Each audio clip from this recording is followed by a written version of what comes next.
নমস্কার বন্ধুরা, আর একটা নতুন পর্বে তোমাদের সবাইকে জানিয়ে স্বাগত। আজকে নিয়ে চলে এসেছি বেশ কিছু টিপস, যেগুলো জানা থাকলে তোমাদের কিন্তু অনেকটাই উপকারে আসবে। দেখো, এখানে আমি একটা নিয়েছি টমেটো আর নিয়েছি একটা গ্রেটার। কারণ এখনও অনেক বাড়ি আছে যেখানে কিন্তু মিক্সচার মেশিন নেই। তো মিক্সচার জার যদি না থাকে তাহলে তারা কি মশলা বেটে খাবে না, কিংবা কোনো কিছু পেস্ট করে খাবে না? অবশ্যই খাবে। তো সেই জন্য দেখো, এখানে আমি একটা টমেটো নিয়েছি আর গ্রেটার নিয়ে এইভাবে আমি কিন্তু ঘষে ঘষে নিচ্ছি। একদম মিক্সচারে যেমন হয় আমি মনে করি তার থেকে আরও সুন্দর করে কিন্তু এখানে দেখো গ্রেট হয়ে বেরিয়ে আসছে। তাহলে এভাবে যদি আমাদের টমেটো গ্রেট করার প্রয়োজন পড়ে বা পেস্ট করার প্রয়োজন পড়ে, আমরা কিন্তু সহজে এইভাবে গ্রেটার দিয়ে করতে পারবো। আর কিন্তু মিক্সচার মেশিনের মুখাপেক্ষি হয়ে থাকার কিন্তু প্রয়োজন পড়বে না। কারণ কিছু কিছু তরকারি আছে যাতে করে কিন্তু মশলা বেটে দেওয়ার প্রয়োজন পড়ে, কিন্তু শিলনোড়ায় সব কিছু বাটা কিন্তু সম্ভব হয়ে ওঠে না। আর এভাবে যদি তোমরা টমেটোটা গ্রেট করে নাও, খুব তাড়াতাড়ি করে কিন্তু গ্রেট করতে পারবে। অনেক সময় মিক্সচারে দিয়েও দেখবে সেই মিক্সচারে টমেটো কিন্তু পেস্ট করা খুব ডিফিকাল্ট হয়ে পড়ে। তো এইভাবে খুব সহজে দেখো আমার টমেটোটা কিন্তু গ্রেট করা হয়ে যাচ্ছে। আর এটা যেহেতু অনেকটা পুরানো টমেটো, সেই জন্য কিন্তু একটু খোসাগুলো পুরু হয়ে গেছে। যে ফ্রেশ টমেটো হলে কিন্তু একেবারেই গ্রেট হয়ে যায়, এরকম কিন্তু বের হয় না। আশা করি এই টিপসটা তোমাদের অনেকটাই কাজে আসবে। তো অবশ্যই তোমরা বাড়িতে এভাবে কিন্তু গ্রেট করে নিতে পারো। তো দেখো, আমার কিন্তু এই টমেটোটা কত কম সময়ের মধ্যে কিন্তু গ্রেট করা হয়ে গেছে, আর আমি দেখাচ্ছিও তোমাদেরকে কত সুন্দরও কিন্তু হয়েছে, যেটা কিন্তু মিক্সচারে কখনোই হয় না। তো এইভাবে কিন্তু তোমরা অবশ্যই এটা করে নিতে পারবে। এই যে দেখো কত সুন্দর কিন্তু হয়েছে, একদম মিহি পেস্ট কিন্তু তৈরি হয়েছে এখানে। তো চলো পরের টিপসটা তোমাদের সাথে শেয়ার করি। টমেটোর সাথে সাথে অনেক সময় কিন্তু পেঁয়াজ গ্রেট করারও প্রয়োজন পড়ে, কিন্তু মিক্সচারে দিলে একটু তাড়াতাড়ি হয়, এতে দিলে কিন্তু আরও বেশি তাড়াতাড়ি হয়, আরও সুন্দর কিন্তু মিহি পেস্ট হয়ে যায়। দেখো এভাবেও কিন্তু আমি টমেটোর মতো করেই কিন্তু গ্রেট করে নিচ্ছি। অনেক তরকারিতে কিন্তু অনেক কিছুই মশলা, যেমন পেঁয়াজ, আদা, তারপর টমেটো, এগুলো কিন্তু পেস্ট করে দেওয়ার প্রয়োজন পড়ে, কিন্তু যেহেতু মিক্সচার মেশিন সবার বাড়িতে থাকে না, আর অনেকের কিন্তু শিল নোড়াতেও পারে না, তো তাদের জন্য কিন্তু খুব একটা হেল্পফুল টিপস এটা। তো আমি কিন্তু এইভাবেই তরকারিতে বেশিরভাগ দিয়ে থাকি, কারণ যখন সময়ের খুব কম থাকে সময়টা, তখনও কিন্তু এইভাবে দিলে খুব তাড়াতাড়ি কিন্তু হয়ে যায়। দেখো সহজেই কিন্তু আমি পেঁয়াজটাও গ্রেট করে নিতে পারলাম। আশা করি এই টিপসটাও তোমাদের অনেকটাই কাজে আসবে। আমি পেঁয়াজটাও গ্রেট করে নিয়েছি। দেখো দুটোই কিন্তু আমার গ্রেট হয়ে গেছে।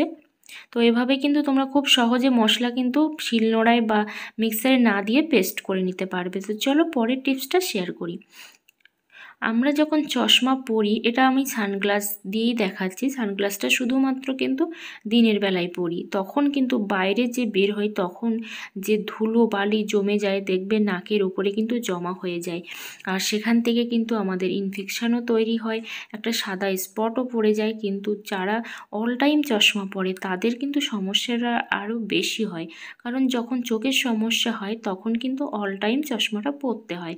তো দেখো তখন চশমাটা পরার আগে এভাবে দেখো আমি এখন নিচ্ছি ভেসলিন, আর ভেসলিনটা নিয়ে দেখো কি করছি, এইভাবে ভেসলিনটা নিয়ে অল্প করেই নিয়েছি, নিয়ে এই জায়গাটায় কর্নারে কিন্তু আমি লাগিয়ে দিচ্ছি। তোমাদের কাছে যদি ভেসলিন না থাকে তাহলে কিন্তু তোমরা এখানে নারকেল তেলও কিন্তু ব্যবহার করতে পারো, কিন্তু খুব সামান্য পরিমাণে। দেখো ভেসলিনটাও কিন্তু খুব সামান্য পরিমাণে নিয়ে এভাবে আমি যতটা অংশ নাকের ওপরে থাকে ঠিক ততটা অংশেতে কিন্তু লাগিয়ে দিলাম। এবার যেটা দেব পাউডার, পাউডারটা কিন্তু অবশ্যই দিতে হবে। পাউডার না দিলে ওই ভেসলিন শুধু দিলে কিন্তু ধুলোটা আরও বেশি পরিমাণে জমে যাবে। এবার দেখো এই জায়গা দিয়ে দিচ্ছি পাউডার, তাহলে যে নাকের উপরে যে সাদা অংশটা হয়ে যায় বা ধুলো জমে যায় সেই জিনিসটা কিন্তু আর হবে না। সাদা যে স্পটটাও পড়ে যায় সেই স্পটটা কিন্তু পড়বে না, যেহেতু এখানে ভেসলিন আর পাউডার দিয়েছি। সেই জন্য নাকের উপরে দাগটা না পড়লেই কিন্তু বেশি ভালো লাগবে। তো এইভাবে কিন্তু তোমরা চশমাটা সারাদিনে একবার কিন্তু লাগিয়ে নিয়ে সারা দিনটা পরতে পারবে। নাকের উপরটা কিন্তু ব্যথাও করবে না, যেহেতু ভেসলিন লাগানো আছে, আর এই দিকটা কিন্তু লাগানো যাবে না। আশা করি টিপসটা অনেকটাই কাজে আসবে। চলো পরের টিপসটা শেয়ার করি। এই দেখো পেঁয়াজ কাটতে কিন্তু আমাদের সবারই সমস্যা হয়। এক সমস্যা হচ্ছে আমাদের চোখ জ্বালা করে, 2 নম্বর সমস্যা হচ্ছে আমাদের হাতের আঙুলগুলো কিন্তু কালো হয়ে যায়, কারণ পেঁয়াজের মধ্যে কিন্তু একটা কালো ভাব আছে, তো সেই জন্য কিন্তু হাতের এই আঙুলগুলো কালো হয়ে যায়। আর সবথেকে বড় যে সমস্যা সেটা হলো চোখ জ্বালা করার। তো সেই জন্য পেঁয়াজটা কেটে দেখো সাথে সাথে কিন্তু আমি জলের মধ্যে ডুবিয়ে দিচ্ছি।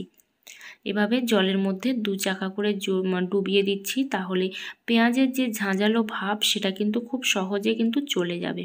তো সেই জন্য এভাবে ডুবিয়ে দেওয়ার একটাই কারণ, আরেকটা কারণ হচ্ছে সেটা আমি পরে দেখাচ্ছি। দেখো সবকটা পেঁয়াজ আমি ডুবিয়ে দিলাম, বেশি সময় কিন্তু লাগবে না, 1 থেকে 1.5 মিনিটের মতো তোমরা যদি এভাবে পেঁয়াজটা ডুবিয়ে রাখো তাহলে কিন্তু এই যে দেখো কালো যে ভাবটা সেটা কিন্তু চলে যাচ্ছে, জলটা কিন্তু কালো হয়ে গেছে আগের তুলনায়। আগে তো আমি সাদা জল দিয়েছি, সেটা কিন্তু একদম অনেকটাই কালো হয়ে গেছে। এবার দেখো যে খোসা তোলার যে সমস্যাটা হয় সেটা কিন্তু খুব সহজে উঠে যাবে। অনেক সময় দেখবে খুব নখের জোর লাগাতে হয় এই খোসা তুলতে গেলে, আর তখন নখগুলো কিন্তু কালো হয়ে যায়। তো এভাবে যদি তোমরা পেঁয়াজ কেটে সাথে সাথে যদি জলের মধ্যে দাও তাহলে এই সমস্যাগুলো কিন্তু হবে না। নখের যে কালো হওয়ার সমস্যা সেটাও হবে না, চোখ জ্বালার যে সমস্যা সেটাও কিন্তু হবে না। আবার খোসা যে তোলা যায় না খুব সহজে, সেই সমস্যাটাও কিন্তু চলে যাবে। তো এতগুলো সমস্যা কিন্তু তোমাদের দূর হয়ে যাবে শুধু এই পেঁয়াজগুলো কেটে জলে দেওয়ার কারণে। তো চলো পরের টিপসটা এবার তোমাদের সাথে শেয়ার করি।